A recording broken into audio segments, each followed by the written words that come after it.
Kenneth Good evening, Chamberlin. My name is Kenneth Chamberlin Jr. My father was Kenneth Chamberlin Sr., a 68-year-old man who accidentally triggered his life aid pendant in the city of White Plains, New York, in Westchester County. The purpose or the reason why my father wore this pendant is because he suffered from a mild heart condition and COPD. Upon triggering it, the Life Aid Central Station attempted to reach my father and got no response. So automatically they dispatched emergency services. First responders, the police department. They respond to my father's home, they bang on the door. He comes to the door, he says, "I did not call you, go away." They said no. For over an hour, they would bang on his door. They would mock him. They would taunt him. They called him a grown-ass man, opened the door. He asked them, "Why are you doing this to me?" And he specifically said to them, "I'm a 68-year-old man with a heart condition. Why are you doing this to me? I know what you're going to do. You're going to come in here and kill me." They said, "No, we're not." He asked them over and over again as they were banging on the door to leave him alone. At one point, he yelled at the officers and said, "I told you I'm all right." Their response was, and excuse my language, "I don't give a fuck, nigga, open the door." From that point, my father says to them, "You're a racist." You hear one of the officers say yes with a bad attitude.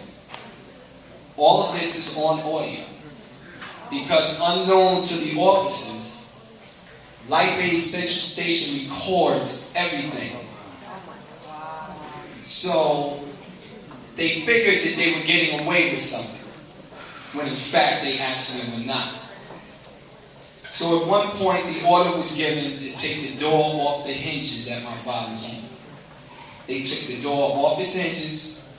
When they knocked it down, they immediately stepped in his house, tasered him, then fired a beanbag shotgun at him 4 times, and then fired 2 rounds from a .40 caliber weapon, killing him.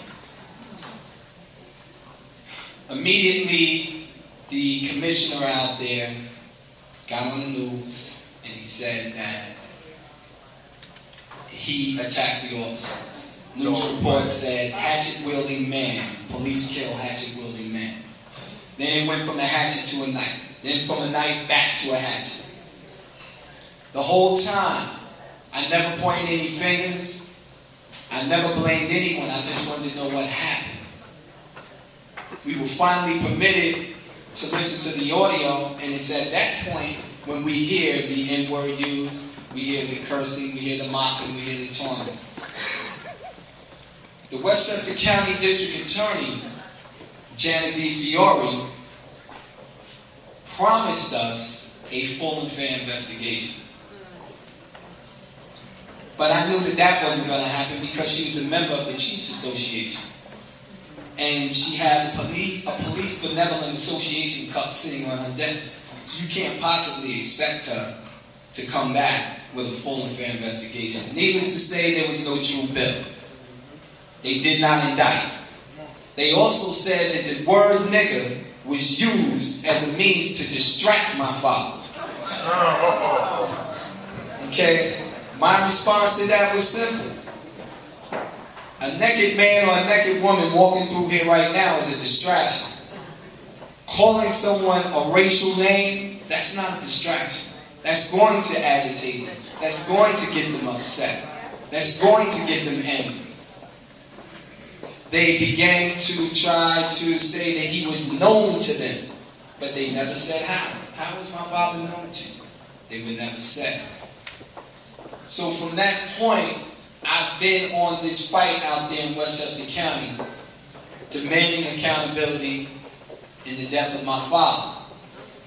As I walk down the street, I get the stares. Police officers slow up in their cars. They stare at me. They definitely put tickets on my car. any chance they get, even if the meter hasn't expired. But I understand that comes with the territory. But I let them know that I'm not backing down, because I'm only doing the same thing that I know that my father would do for me. Now, I play the coulda, shoulda, woulda games all the time because I live 5 minutes away from my father when this situation happened. On the audio, you can hear them saying, contact his son. They said, we don't need any mediators. We're not calling anybody. My cousin lives upstairs, came down. They said, do you have any family? She said, I'm his niece. They shooed her away. So we already know what they had on their minds. The officer who actually fired the fatal rounds killing my father, his name is Anthony Corelli. Anthony Corelli is already being investigated for civil rights violations for beating a Jordanian man and calling him a towel head. Officer Hart is the officer that called my father, allegedly called him a nigger. And he adamantly denies that. But I let him know we didn't come up with that name. The DA gave us your name. So if you're saying it's not you, I told him, come on over to Team Chamberlin and tell us what happened that night, or early that morning. But we know that he's not going to do that. So my message to people is very simple, is that we don't ask for it, we demand accountability. We demand full and fair investigation.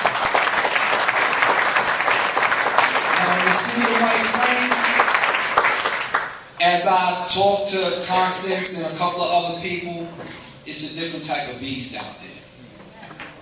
My fight is definitely very, very hard, because the city of White Plains, Westchester County, the elected officials, they are more concerned with what they aspire for politically than actually doing the right thing. Now, I come from that school of thought where you want for your brother and sister that which you want for yourself.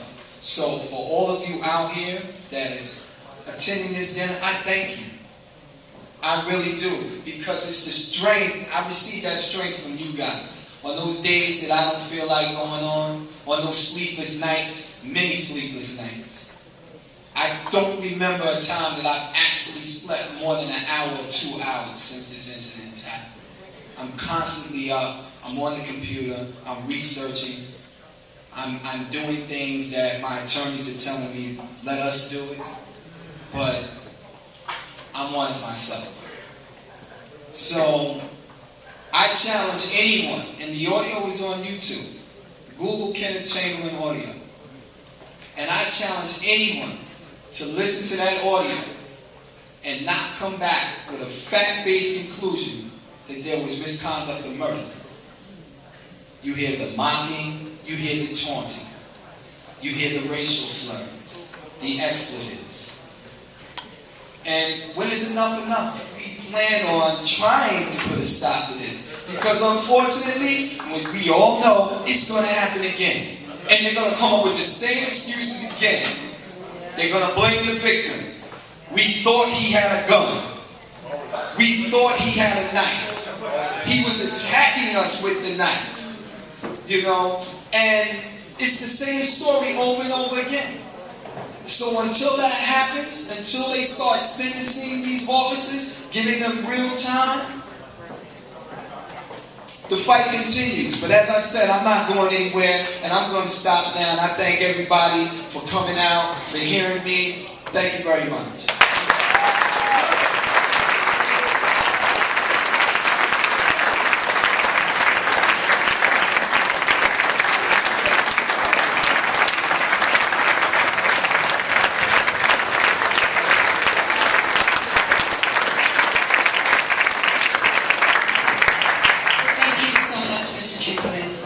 Under the honor of your dad, and it says, I thought of you today, but this is nothing new. I thought about you yesterday and days before that too. I think of you in silence, and I often speak your name. All I have are memories and a picture in the frame. Your memories is a keepsake from which I will never part. God has you in his arms. I have you in my my heart to Mr. Chamberlain.